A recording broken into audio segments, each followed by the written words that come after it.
I do think food waste is a real problem. Yeah, exactly. And I have dumpster dived in the past and eaten food that was thrown away. Do people ever eat sushi off naked guys? Yes, I'm sure. I'm sure, but not as much.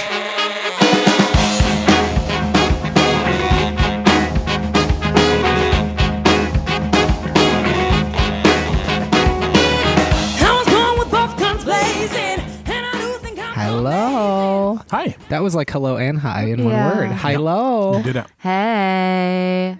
Guess what? What? It's a Microtheticast. Well, yeah. That's why we're all here. What does that mean? I'll tell you what it means. It's like the Hypotheticast, which you know and love, but smaller. A Microtheticast. Baby size. That's what they call those little candy bars. It is a baby size. Today we are playing a game called Would I Rather. It is like the game Would You Rather, which we made up, but with a twist. We ask a question, and then the other two people involved have to guess which answer we would choose. So it's a game about like trying to predict what your friends will do. You can play it at home or at school. Yeah, buy the Hypotheticast home version at hypotheticast.biz slash puppies. Yeah. Slash would I rather. Slash Mike. We have a very complicated website. Slash fiction. Slash fiction. Slash fiction. Let's get this started. I'm going to give you guys a would I rather, and you have to guess what I would pick. Uh-huh. Yeah, you got it. Would I rather sit naked on a pedestal in the middle of a crowded public park? Already done it. Or sit naked on a platter with an apple in my mouth at a gala dinner party? Oh, no. This is easy to me. The park. The pedestal for sure. Yeah? Because she's celebrating herself. Yep. And saying, look, here I am. Yeah. I'm literally on a pedestal. Yeah, Come and gaze out. upon me. Gaze upon. The apple in the dinner party is super demeaning. It's super demeaning, and everyone else is probably clothed, and they're like, what, are we going to eat you? Like, what's happening like it's here? not even the sushi thing. Like the sushi off the body thing is thing problematic enough. Still demeaning. If people want to do that, I guess, but I wish that... Here's the thing, Mike. Here's what you're not thinking about. What? Emily wants to eat an apple. Oh, sure. You're going to take that side just because she wants to eat. There's no other ways for her to eat an apple. No, she's just hungry. She wants an apple. It's the I pedestal. can tell. It's that one, isn't it? It is that one, but not for that reason. Yes. Here's why. Wait, it's what one? It's the apple in my mouth at a gala. Really? Yes, and here's why. Okay. Because I feel like I could present it in a manner or get people to assist me that it's like art or like performance art. And at a fancy gala dinner party, I feel like people would want to try and play it off like they're not startled or alarmed by it. So they'd have to not be too like, what is this? Blah, blah, blah. Right. In a public park, that shit would be all over social media. And who knows what kind of creeps are wandering around. That's true. A lot of strangers. Mainly just for the like nature of the audience, I would pick the gala. And I feel like I could just pretend to be like, it's like a Tilda Swinton style performance art piece. Like it was commentary on consumer culture and capitalism. Just bring a little plaque with you that says the apple. Yes. And then all of a sudden, all of the people that would have gone, ooh, will go, yeah, I get it. Right. They'll love it. And they'll gesture to their friends and say, isn't this just so deep? Yeah, it's going to be great. Art is fake. It's going to be great. See you guys there. Okay, I'm going to do one. Would I, Mike, rather be attacked by a bunch of angry lobsters or by a pack of angry raccoons? Both are angry. One is lobsters, one is raccoons. One is lobsters. Which I one? say lobsters because those pinchers are intense and lobsters are kind of weird, but raccoons have both little claw hands and razor sharp little perfectly white teeth. So beautiful. So it's perfect. Really actually impressive how white their teeth are. Crest must be marketing to them. But honestly, Crest needs to pick up that raccoon market for sure. Tiny little white strips. There's just like too much going on with raccoons that could be really awful and destructive. Too much going on. I think, here's what I'm thinking. The angle that I'm approaching this at is if you're being attacked by a pack of angry lobsters. A bunch of angry lobsters. Just a bunch. A pack of raccoons. Like a banana bunch. Like they're all just rubber banded together. A bunch of angry lobsters. I bet you're in the water. And I bet that that's scarier to be attacked while you're like underwater or in a lake or something than being attacked by raccoons, which means you're in a garbage can, and you love garbage cans. In a garbage can. Yeah, that's where raccoons live. They don't go outside of garbage cans. So if I think about it from the perspective of whether you want to be in a garbage can or in the water, I think you like trash more. So I think you would rather be attacked by raccoons. Because I like trash? Yeah, and maybe one of the raccoons will have like a half cheeseburger that you can swoop and eat real quick. Sure, because I eat out of dumpsters. You might. Thank you. I would definitely go with the lobsters attacking me. Yeah, because the scenario, you're right, if it was in the ocean, like that would be scary. But lobsters are so much easier to get away from. That seems and true. raccoons can climb. Yeah, I've probably talked about my raccoon experiences on this podcast. Raccoon. But I've seen them literally like climb ladders. Like there was a house And next paint? door to me. It was this big house that had a ladder up the side, and it literally climbed up with its little black hands. Wait, did the raccoon put the ladder there too? No, but it like peered at Came me. in It with a little looked down at me. It was like, construction hey, hat, look set what I it can up. do. They And I was are like, oh like my little God. humans. Look what I can It's do. Yeah, terrifying. Like it was scary, and like they just have these little hands that you wouldn't think could do such a thing, but they can do anything. And Yeah. I so saw one doing raccoons, taxes once. lobsters, I can just climb a ladder, and they're just gonna have to wait. Raccoons are like, we're gonna get you. So I would choose the lobsters because they're easier to get away from. You can climb a ladder away from them. Yeah, and I'll just wait until they get tired. Your signature escape move: climb a ladder. That's why I keep a ladder with me at all times. It's time for David to do one.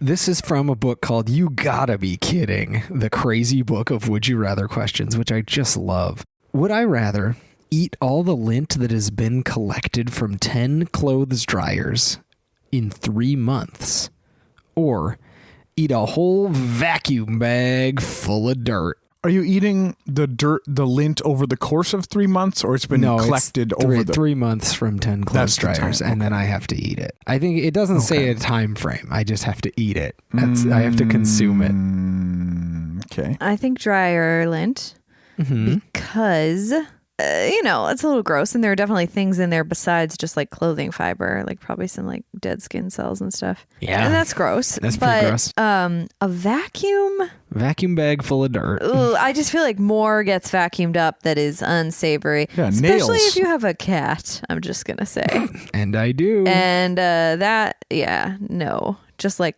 little litter bits, and I just feel like that's a little more unsavory. I think there's more potential for recipe variety with the lint.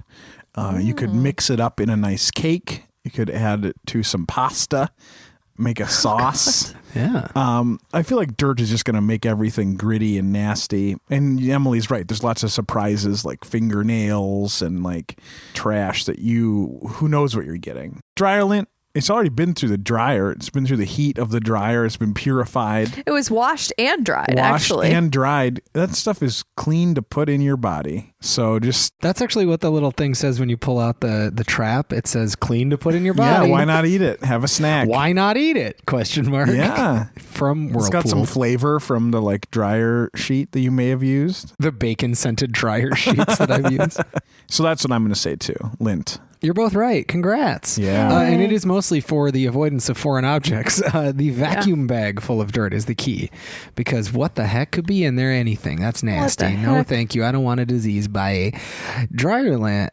Sometimes when I pull it out of the dryer, it even looks like it could be like a little slice of cheese or something. Really? And I could just It sneak looks that like guy, a slice of cheese. just sneak that little guy onto a sandwich, and not even notice. You should not eat cheese. If there were a looks like that. lot of other ingredients, I could sneak a little slice of dryer lint in there. Wouldn't even notice. Sure. And I could just do that every day for 100 years and eventually eat all the dryer lint. What if it was not from a vacuum bag? What if it was just soil, like fresh, clean dirt? I think I would be... Oh, man. It's actually a good question, because I don't know if dirt makes you sick.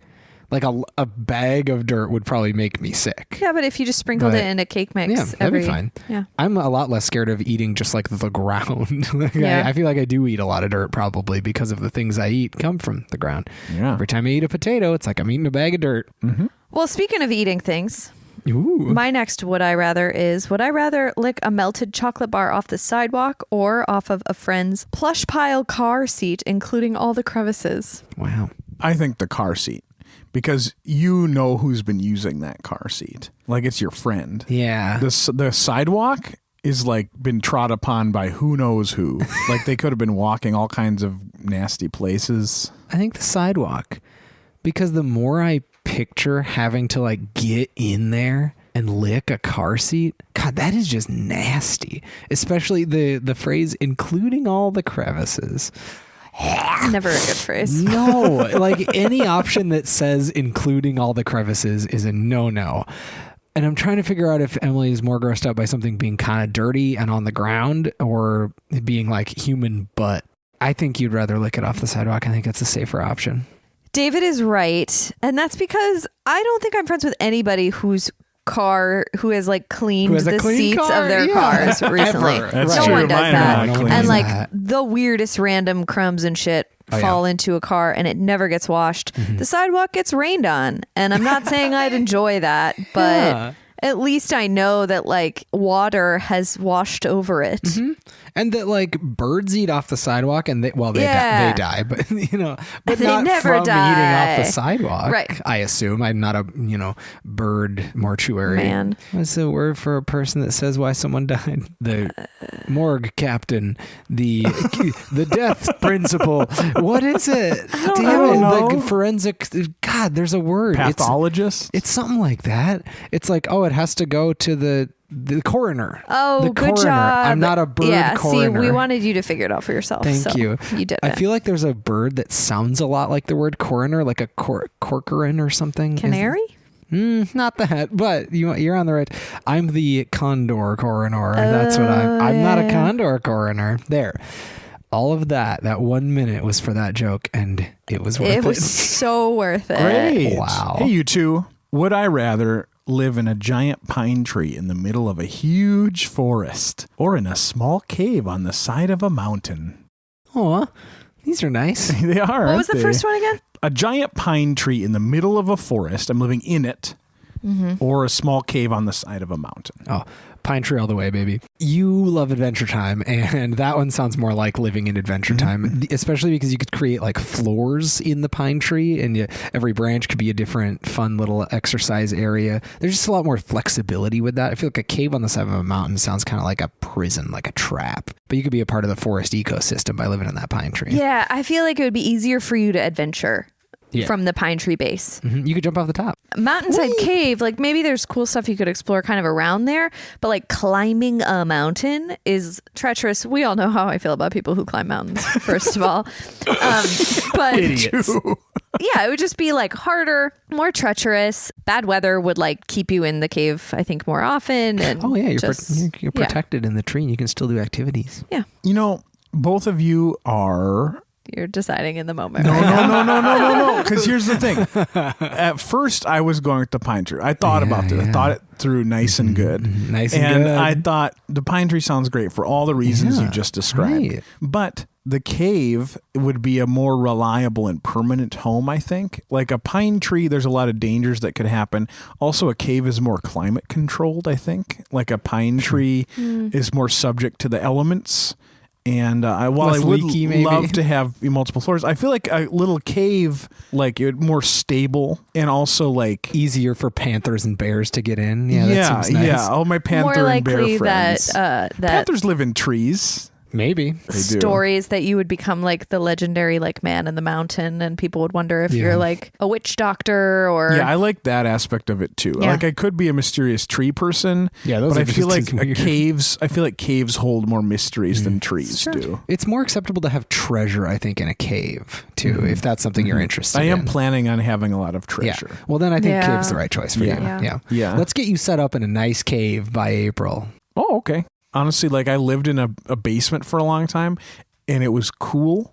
It was literally the temperature was cool in the summer. Cool and I feel like living underground is underrated. I feel like it would help us out. If we lived underground, we'd be able to not have to use all that AC. Yeah. Cool. So I'm choosing the cave because it's colder in the cave. It's colder in the cave. More temperate. Would I rather be someone's pet cat or be someone's pet dog? And I have a little fact for you thanks to this book. Give us a fact. There are more than 58 million dogs in the United States. So, depending on which you choose, you'd either have lots of friends to play with or lots of bullies to deal with. So they just didn't count the cats? Nope. That's weird. Why would they? Like, there's lots of cats, too.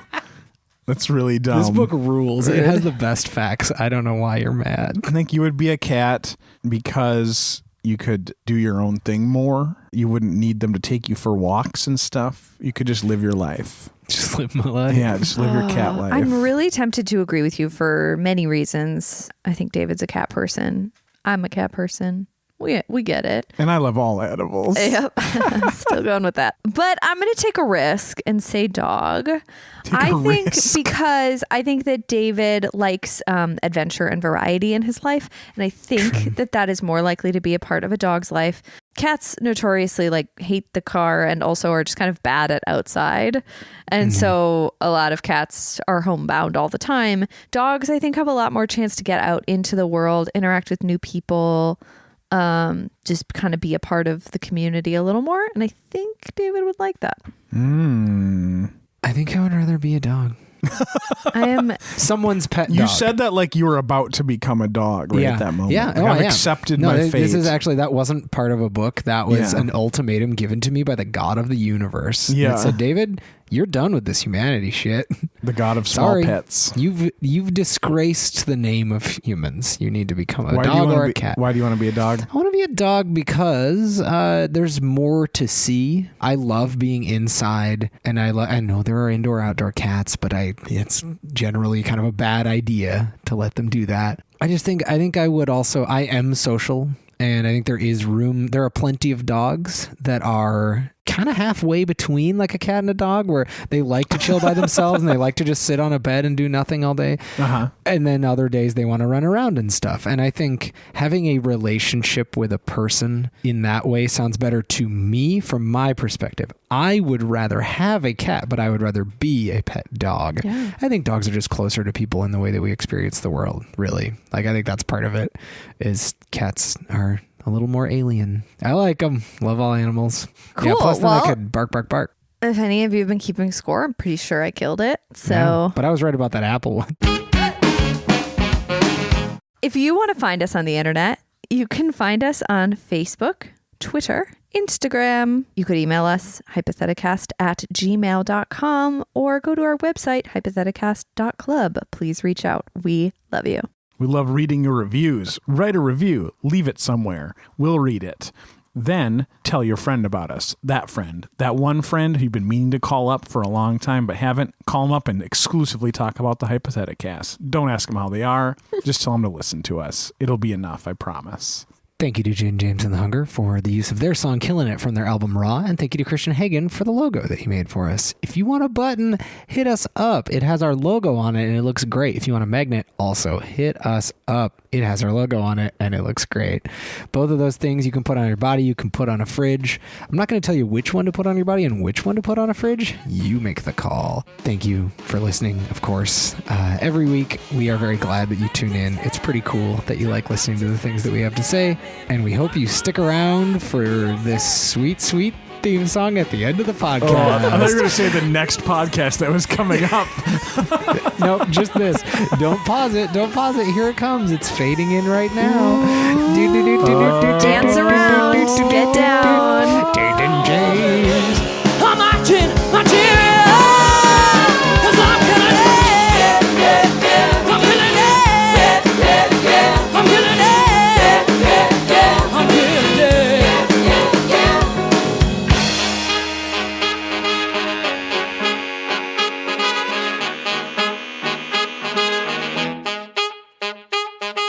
Now we have to talk about stuff that we talk about after the theme song plays.